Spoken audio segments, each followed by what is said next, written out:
तो इस वाले एपिसोड की स्टार्टिंग होती है बाकी हनुमा और रुमीना से। रुमीना को हनुमा अपने इलाके में लेकर जा रहा होता है तो रास्ते में रुमीना देखता है कि दीवार पर बहुत सारी चीजें लिखी होती है जो कि हनुमा के ऊपर लिखी होती है। दीवार पर हनुमा के लिए बहुत गंदी गंदी गाली लिखी होती है। तो रुमीना पूछता है हनुमा से, ये क्या लिखा है तुम्हारे बारे में? तो हनुमा बोलता है ये सब लोगों का काम है, उनसे मेरी बराबरी नहीं होती ना, तो ये सब लिख देते हैं मेरे बारे में, क्योंकि मैं दुनिया का सबसे ताकतवर इंसान हूँ। उसके बाद वो लोग पहुंच जाते हैं और वहां पर जाकर हनुमा स्ट्रेचिंग कर रहा होता है। तो रुमीना हनुमा से पूछता है कि अपनी बात अधूरी रह गई थी, आप बोल रहे थे कि मैं वार्म अप कर रहा था दुनिया के सबसे ताकतवर बॉक्सर से। तो हनुमा बोलता है कि हाँ, मैं वो प्रैक्टिस अपने पापा के लिए कर रहा था, क्योंकि मेरे जो पापा हैं वो दुनिया के सबसे ताकतवर इंसान है, वो मुझसे भी ज्यादा ताकतवर है और मेरे पापा से मेरी खास बनती नहीं है और उन्होंने मुझे चैलेंज किया है फाइट के लिए। और जो मेरे पापा है उन्होंने प्रैक्टिस के लिए एक हाथी को चुना जो कि एक अफ्रीकन हाथी है और उसको मेरे पापा ने मार दिया। मेरे पापा वैसे और भी जानवर चुन सकते थे लेकिन उन्होंने अफ्रीका का एक हाथी चुना जो कि दुनिया का सबसे ताकतवर जानवर है। और फिर हनुमा बोलता है कि मेरे पापा को दुनिया का कोई भी इंसान या फिर कोई भी जानवर नहीं मार सकता, तो इसलिए उनसे लड़ना थोड़ा मुश्किल है। फिर हनुमा बोलता है कि मैं उनसे फाइट करने के लिए उस हाथी से भी ज्यादा ताकतवर जानवर से लड़ूंगा। फिर वो लोग जाते हैं बेसमेंट में, क्योंकि हनुमा जो होता है वो बेसमेंट में ही लड़ेगा। और बेसमेंट में एक टेबल रखी होती है और उसके ऊपर एक बॉक्स रखा होता है, उसके अलावा कुछ नहीं होता है। तो रुमीना बोलता है कि यहाँ पर तो कुछ भी नहीं है सिर्फ चार दीवारी के अलावा। तो हनुमा बोलता है कि हाँ, और फिर हनुमा के मुंह पर एक मुक्का पड़ जाता है। तो हनुमा नीचे गिर जाता है और रुमीना ये देखकर शॉक हो जाता है कि ये क्या हुआ, इसको किसने मारा, क्योंकि हनुमा जो होता है वो एक जानवर को एज्यूम करता है अपने सामने। फिर हनुमा बोलता है रुमीना को कि वहां टेबल पर एक बॉक्स पड़ा है, उस बॉक्स के अंदर दुनिया का सबसे ताकतवर जानवर है। तो रुमीना जो होता है वो जाता है उस बॉक्स के पास और वहां जाकर देखता है तो बॉक्स के अंदर एक छोटा सा कीड़ा होता है। तो रुमीना बोलता है कि क्या ये दुनिया का सबसे ताकतवर जानवर है? तो हनुमा बोलता है कि हाँ, ये कोई आम जानवर नहीं है, इसकी ताकत शेर से भी ज्यादा है। और ये बात सुनकर रुमीना शॉक हो जाता है और हनुमा बोलता है कि ये जानवर उस अफ्रीकन हाथी से भी ज्यादा ताकतवर है और कहता है कि इस कीड़े को हराने की तकनीक आज तक किसी को नहीं पता। फिर हनुमा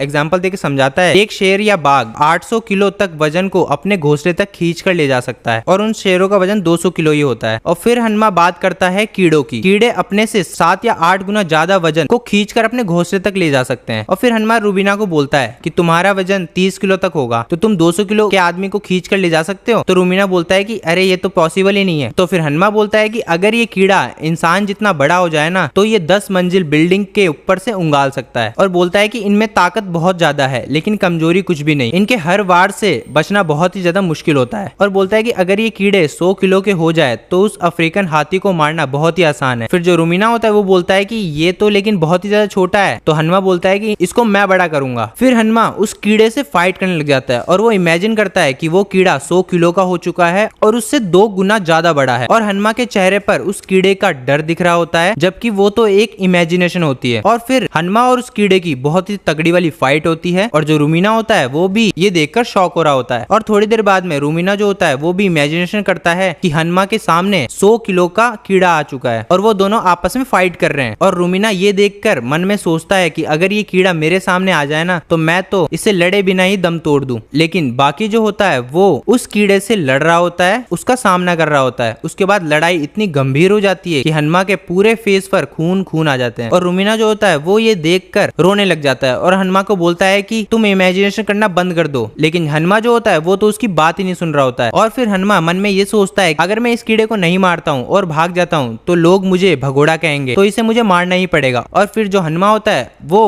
उस कीड़े की कमजोरी का पता करता है और हनुमा को पता चलता है कि कीड़े के गले के नीचे का पार्ट बहुत ही ज्यादा मुलायम है, अगर मैं उधर वार करूंगा तो शायद ये कीड़ा मर सकता है। फिर हनुमा उस कीड़े के उसी हिस्से पे वार करता है जहाँ पर उसका पार्ट सबसे कमजोर होता है और एट द एंड जो कीड़ा होता है वो लास्ट में मर ही जाता है। फिर हनुमा रुमीना को बोलता है कि अगर आपके सामने वाले की कमजोरी आपको पता चल जाए तो चाहे वो इंसान 100 किलो का ही क्यों ना हो उसको आप मार सकते हो। अगर किसी इंसान को आपको मारना है तो उसकी कमजोरी जानना बहुत ही ज्यादा जरूरी है। और हनुमा जो होता है फिर वो असली कीड़े को ढूंढता है और वो एक छोटा सा कीड़ा होता है। फिर वो उसको अपने हाथ पे उठाता है और उससे उंगली से फाइट करता है और बोलता है कि ले तू हार गया। और ये वाला जो एपिसोड है यहीं पे खत्म हो जाता है। तो गाइस आई होप आपको इस वाले एपिसोड में मजा आया होगा, कमेंट में बता देना। और गाइस मैंने इस एनिमेशन सीरीज की पूरे एपिसोड एक प्लेलिस्ट में डाल दी है, वो आपको ऊपर दिख रहा होगा तो आप जाके देख सकते हैं। बाकी गाइस आप लोग चैनल को सब्सक्राइब नहीं कर रहे तो प्लीज सब्सक्राइब कर दो, बेल आइकन प्रेस कर दो। अपन मिलेंगे नेक्स्ट वीडियो में। Thanks for watching, bye bye.